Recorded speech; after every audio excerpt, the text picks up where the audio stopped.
Praise the Lord. தேவனுக்கு மகிமை உண்டாவதாக. ஆண்டவர் இரட்சகருமாயிருக்கிற இயேசு கிறிஸ்துவின் நாமத்தினாலே உங்கள் யாவரையும் நான் வாழ்த்துகிறேன். இந்த நாளுக்கான தேவனுடைய வார்த்தை 2 நாளாகமும் 20வது அதிகாரம் 12வது வசனம். எங்கள் தேவனே, அவர்களை நீ நியாயம் தீர்க்க மாட்டீரா? எங்களுக்கு விரோதமாக வந்த இந்த ஏராளமான கூட்டத்திற்கு முன்பாக நிற்க எங்களுக்கு பலன் இல்லை. நாங்கள் செய்ய வேண்டியது இன்னதென்று எங்களுக்கு தெரியவில்லை. ஆகையால் எங்கள் கண்கள் உம்மை நோக்கி கொண்டு இருக்கிறது என்றான். எனக்கு அன்பானவர்களே, யோசபாத் சொல்லுகிற வார்த்தையை கவனியுங்கள். நாங்கள் என்ன செய்ய வேண்டும் என்ன எங்களுக்கு தெரியலை. அநேக நேரத்தில் நம்முடைய வாழ்க்கையில் நெருக்கம் அதிகரிக்கும் பொழுது, பிரச்சனைகள் நம்மை சூழ்ந்திருக்கும் போது நாம் சொல்லுகிற வார்த்தை, என்ன செய்வதென்றே எனக்கு புரியலை, நான் என்ன செய்வது, கலங்கி போய் நிற்போம்ல. ஆனால் இங்கே அவன் தன்னுடைய வாழ்க்கையில் என்ன செய்வதென்று தெரியாத பொழுது அவனுடைய கண்கள் கர்த்தரை நோக்கி கொண்டிருக்கிறது.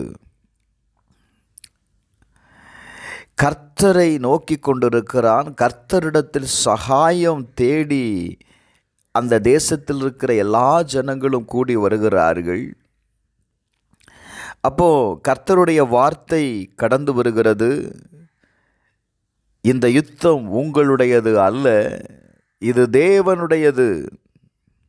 Glory to God. கர்த்தருடைய வார்த்தையை நீங்கள் நம்புங்கள், அப்பொழுது நிலைப்படுவீர்கள். அவருடைய தீர்க்கதரிசியை நீங்கள் நம்புங்கள், அப்பொழுது சித்தி பெறுவீர்கள் என்கிறார். அவனுக்கு விரோதமாக யுத்தம் செய்ய மோவா புத்திரரும் அம்மோன் புத்திரரும் அநேக ஜனங்கள் அவனுக்கு விரோதமாக யுத்தம் பண்ண வருகிறார்கள். நெருக்கம், என்ன செய்வதென்று புரியலை. ஆனால் அவனுடைய மனதிற்குள்ள கர்த்தரை தேடுவோம் என்கிற எண்ணம். அவன் மட்டும் தேடலை, அந்த தேசத்தில் இருக்கிற எல்லா ஜனங்களையும் கர்த்தரை தேடுவதற்கு அவர்கள் எல்லாரும் கூடி வந்தார்கள். எதற்காக? தேவனுடைய சகாயத்தை பெற்றுக்கொள்ளும்படி. எனக்கு அன்பானவர்களே, இந்த கால வேளையில் நீங்கள் என்ன செய்வது என்று புரியாத ஒரு நிலையில் நீங்கள் நிற்கிறீங்களா? கர்த்தருடைய ஆவியானவர் சொல்லுகிறார், இந்த யுத்தம் உன்னுடையது அல்ல, இது தேவனுடையது. நீ அவர்களுக்கு எதிரே நீங்கள் புறப்பட்டு போங்கள். Glory to God. யுத்தம் பண்ணுகிறவர்கள் நீங்கள் அல்ல. யூத மனுஷரே, எருசலேம் ஜனங்களே, நீங்கள் தரித்து நின்று கர்த்தர் உங்களுக்கு செய்யும் இரட்சிப்பை பாருங்கள். பயப்படாமலும் கலங்காமலும் இருங்கள். நாளைக்கு அவர்களுக்கு எதிராக புறப்பட்டு போங்கள், கர்த்தர் உங்களோடு கூட இருக்கிறார்.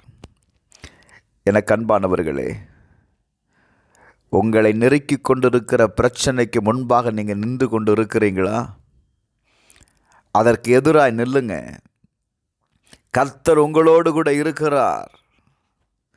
அதை மேற்கொள்வதற்கு வேண்டிய பலனை கர்த்தர் உங்களுக்கு தருவதற்கு நீங்கள் என்ன செய்யணும் தெரியுமா? அவரை துதிக்க வேண்டும். கர்த்தர் அதை தான் சொன்னார். நீங்கள் என்ன செய்ய வேண்டும்? பரிசுத்தமுள்ள மகத்துவத்தை துதிக்கவும் ஆயுதம் அணிந்தவர்களுக்கு முன்பாக நடந்து போய் கர்த்தரை துதியுங்கள், அவர் கிருபை என்றும் உள்ளதென்று சொல்லுங்கள். கர்த்தரை பாடவும் பாடகரை நிறுத்தினான். அவர்கள் பாடி துதி செய்த போது யூதாவுக்கு விரோதமாய் வந்து பதவிருந்த அம்மோன் புத்திரரையும் மோவா புத்திரரையும் சேயீர் மலை தேசத்தார் ஒருவருக்கு விரோதமாய் ஒருவரை கர்த்தர் எழும்ப பண்ணினதினால் அவர்கள் வெட்டுண்டு விழுந்தார்கள். உங்கள் பிரச்சனைக்கு முன்பாக நின்று கொண்டு கர்த்தரை துதியுங்க, மகத்துவம் உள்ளவரை துதியுங்க. நீங்கள் துதிக்க ஆரம்பிக்கும் போது கர்த்தர் உங்களுக்காக யுத்தம் செய்கிறதை நீங்கள் பார்ப்பீங்க. கர்த்தர் உங்களோடு கூட இருக்கிறார். அந்த நெருக்கத்தை பார்த்து, அந்த போராட்டத்தை பார்த்து நீங்கள் கலங்க வேண்டிய அவசியம் இல்லை, ஒளிய வேண்டிய அவசியம் இல்லை, உங்களை மறைந்து வாழக்கூடிய அவசியம் இல்லை. ஆண்டவர் சொல்கிறாரு, எதிரே புறப்பட்டு போ, அங்கே போய் நில்லு, நான் உன் கூட இருக்கிறேன்.